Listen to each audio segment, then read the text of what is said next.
We're looking for an Adeptus who's good at being a lifeguard and playing music. But if the Adepti aren't gonna stay home, then how are we supposed to find them? It wasn't me. Yeah, so this Adeptus is most likely a woman. And I am not an Adeptus, as you both already know, Traveler and Paimon. Okay, so this is Paimon's fault. No way Paimon would have suggested this idea if she'd known how awkward this was gonna be. Glad you're okay. As far as I know, the one you seek is no Yaksha. And one last thing. Your actions here caused others a great deal of worry. Do not repeat them again in the future. As ever, the conqueror of demons comes and goes, just like the wind. Right. I didn't dare to say a word just now. How's your training going, Shenhe? Have you made any plans for Lantern Rite? Oh, speaking of Cloud Retainer, when did you see her last? Earlier this morning, she set off for Mount Hulao at dawn. I noticed she was using an Adeptus art of some kind to protect a mechanism that looked like a boiler. Maybe it was a gift for Mountain Shaper. I did not inquire. So we just missed her. Please excuse me for a moment. I think I'll leave the gift in her abode. Sure. It sounds like Ganyu and Shenhe have gotten a lot. Yes. During the summer and winter, I continue to train with Master. In the other months of the year, I have been learning to adapt to human life in Liyue Harbor. Ganyu arranged accommodations for me in the city, and also recommended several work positions for me. But when I sometimes I'm supposed to copy other people, sometimes I'm not. It's a little difficult to keep track of everything. Oh, so you... Yep. Oh, Music? What is that? it's... Okay, I'm done. I also left her a note so that she knows where to find us. Yay! We were just... Oh,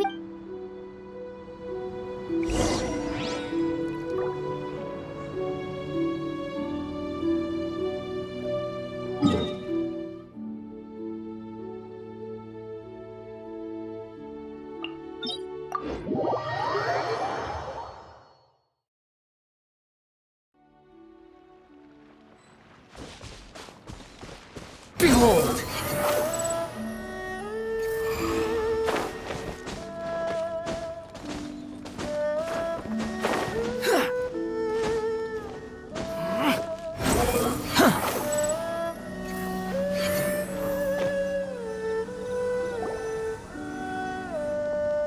This is the place. I enjoy training here to the sound of music.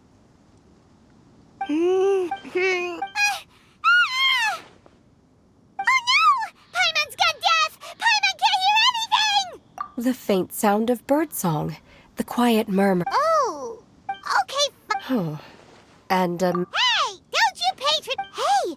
Why don't you Oh, was that from the opera that Yunjin sang? That was a melody, and It felt like I was transported back to the past. In my mind's eye, I could see the Zhao lanterns lighting up the night. We're all, as I watched when you hummed that melody, just, Wow, Shenhe. Music definitely has the power to bring up memories. It's like a time capsule with all the special moments from our lives squished inside. What about you, Ganyu? Are there any melodies that have left a deep impression on you? I don't remember. I know the songs of the sailors down at the dock. Yes, that in the past, whenever I heard the sound of Neni and Liyue probably view me as a non-human. And they are right, in the sense that I never could, at least that's the view I held in the past. Only more recently did the way those even though, in that sense... You go! yes, technically. Thank you. Once the date I've planted, nonce, I have I will save some for decoration. We can feed then. Do people... It doesn't matter, okay? You got the point across. No need to split hairs. Paimon's more concerned about your idea of a girls' night out. Eating flowers? Who dares refer to one not by one's Adeptus title, but merely as that illuminated bird? Master. Our greetings, Cloud Retainer. Ah! There it is! The illuminated bird has landed! Double humph. Now she has the gall to use it rather than she, even after being chastised once already? Barely a moment has passed since one has... Well, shall one lead... I still have to complete my training for today, so I will bid farewell to everyone here. Very well. Await my arrival at one's abode later this night. On this special occasion, you should indulge yourself with some savory dishes. If you want to Thank you, everyone. Happy Lantern Rite to you too.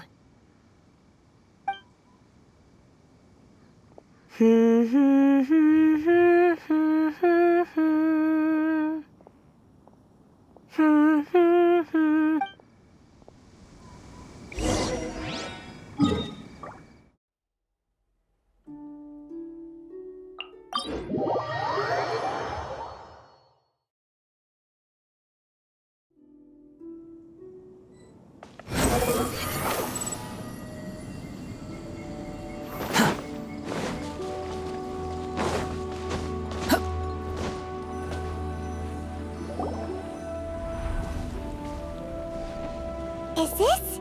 Cloud Retainer, why did you bring us here? Ganyu is of course familiar with the name Guizhong is another... Long ago, this region was yet a prosperous assembly. Seagazer would always... Paimon remembers that name. So that's what... He was an old friend, and once he had brought out the treasure, it would predictably become the center of attention. Neither Guizhong nor one was content to let him just steal the spotlight. So we would then also present our proudest mechanical creations. As Adepti, we were each gifted in our own ways, and naturally proud of our accomplishments in our respective fields of expertise. As a result, one often quarreled with Seagazer. His treasures were not even of his own making. He just used his exploration skills to dig them out of the ground. How, pray tell, could he compare to me, when every single one of one's accomplishments were crafted by one's own hand? Cloud Retainer, you are getting competitive again. One digresses. Regardless, every time an argument occurred, Guizhong would come over to watch us during our mutual lambastics. On some occasions, she would join in, and on others, she'd take one of us by the limb and start uttering the most ridiculous nonsense. What kind of nonsense? No kind of nonsense were we spared. Sometimes she would brazenly opine, why argue between yourselves when neither of you could ever hope to beat me? Other times, she would make unsolicited suggestions, such as, once you two are done arguing, let's go to the foot of the mountain and grill some meat. It also helped. Anyway, who would... Back then, one was always bothered by how the cups Rex Lapis brought were always too square for one's taste. Can you see yourselves ever enjoying a drink from a square cup? Then you are most tolerant, but that is its own virtue. Even one could never find fault with Marchosius's cooking. As we ate, each of those old we would drink. Streetwood Rambler would often remain to admire the flowers with Streetwood Rambler? That would be Ping. Oh, or are you saying that it was Guizhong? Alas, long as one avoided this place for precisely that reason. Besides here, one should... no matter. In times gone by, one quarreled oft with Guizhong concerning mechanical principles. We each had our ideals, and neither would yield. Under the pretext of a social gathering, one invited the impartial Rex Lapis to judge the quality of our creations. But Rex Lapis declared that Guizhong's obscure Volpus mechanism was superior. Though one was too proud to acknowledge it, in one's heart, one knew that Guizhong was indeed the superior talent in the mechanical arts. As for the story between Guizhong and Streetwood Rambler, that begins with a certain bell. In Gui Zhang's opinion, while mechanisms were no substitute for human composers, they were yet capable of producing simple but fine melodies. But Streetwood Rambler believed music to be an expression of the soul, an emotional enterprise that could never hope to be replicated by machinery. They argued endlessly, until one asked Rex Lapis to intercede, he confiscated the bell and designated it for ceremonial use. Thereafter, one would often find them convening in the mountains, discussing music, mechanics, and all the affairs of the mortal world. But these good times were not to last. War broke out between the gods, and soon engulfed the Guili Plains. Wei Zhang was overpowered by the enemy, and fell in battle. When Streetwood Rambler and I arrived at the scene at long last, all that remained among the ruins was her lifeless body. After this, at Streetwood Rambler's request, Rex Lapis granted her the cleansing bell for safekeeping. To honor our friend's memory, one made a few finishing touches to her ballistic device. Many lantern rites have passed since then, many greetings and goodbyes. Upon what do you gaze? The Guili Plains? No, it's everything. You think of human life as like a lantern that's lit one minute and extinguished the next. But are we Adepti so different? Perhaps as dust settles after a storm, we too must one day return to the world below. One has always been austere and private by nature, and has never relished socializing. One's dealings with Wei Zhang were born out of discussions on the discipline of mechanics. What? You have lots of friends, and you seem pretty chatty. Just because one is not ignorant of social graces does not mean one is fond of them.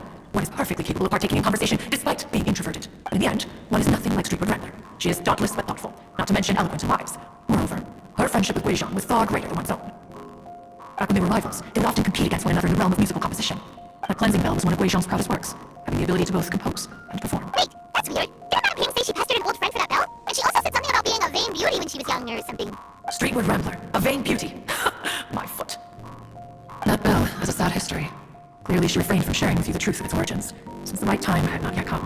As for her oath, as soon as Streetwood Rambler heard that a certain Zhang Li wished to borrow the bell, she realized the man was not other than Rex Lapis, and that he had made an enormous decision. After all, we all have known each other for several millennia. Some things between us are implicitly understood. Whoa, so they were talking in secret code? Oh, I did not see that one coming. Enough of your intrusion. The Cleansing Bell is powered by mechanical art, and can be used to great effect as an accompanying instrument. After the passing of its creator, it was used on numerous occasions during rites of parting, but Streetwood Rambler did not acquire it from Rex Lapis for the purpose of producing further funerary tunes. No, each time she rang it, it was to play the tune that Gui Zhang composed on it. The two once clashed over their beliefs about the meaning of music. Who would have thought that with Gui Zhang's passing and Streetwood Rambler's mourning, two tunes composed in discord would eventually become one harmonious composition? Once upon a time, Streetwood Rambler also loved gatherings, liquor, and music. But after Gui Zhang passed, she preferred her own company. She could often be found sitting alone at a mountain summit, contemplating and reminiscing with her zither. Music would go from mournful to soothing to impassioned, and years passed before she finally composed a melody to her satisfaction. In celebration, she played the tune to the clouds. Regrettably, one has only ever heard her play that tune once, which brings one back to the matter you... Like, if she was so happy with the melody... One was all in response, though the strings that played that melody survive. The one who inspired it is gone. Tell me, Cloud Retainer, when the one attuned to my soul is no longer here, who else could hope to understand? Aw, I just remember being taken care of by you when I was young. Once the Archon War came to it, although I met Wei Zhang a few times. Gui Zhang was quite the visionary. Had you not decided to search for that As of now, do you intend to discuss this with her? Do you mean Ping might find it Precisely. The passing of our old friend. If I may be so bold. Oh. I've been in Leohar, but this doesn't someone as melodies of no loss. Ping has helped, though it is heartbreaking to lose a kid. we even asked Madame Ping what she thought about adding them. Oh, when we get back. Why don't you come with us? It's been a long... It's not- I disagree. Very well, then one will be off. If the other old fossils have sneaked away into the city to amuse themselves, one shall soon find out. All right, we should be getting back to the harbor. Say, Allow one to take back one's praise from a moment prior. You are still far too given to flights of fancy. what? Cloud... One observed that you were making no effort to leave, and returned to chase them and hasten you.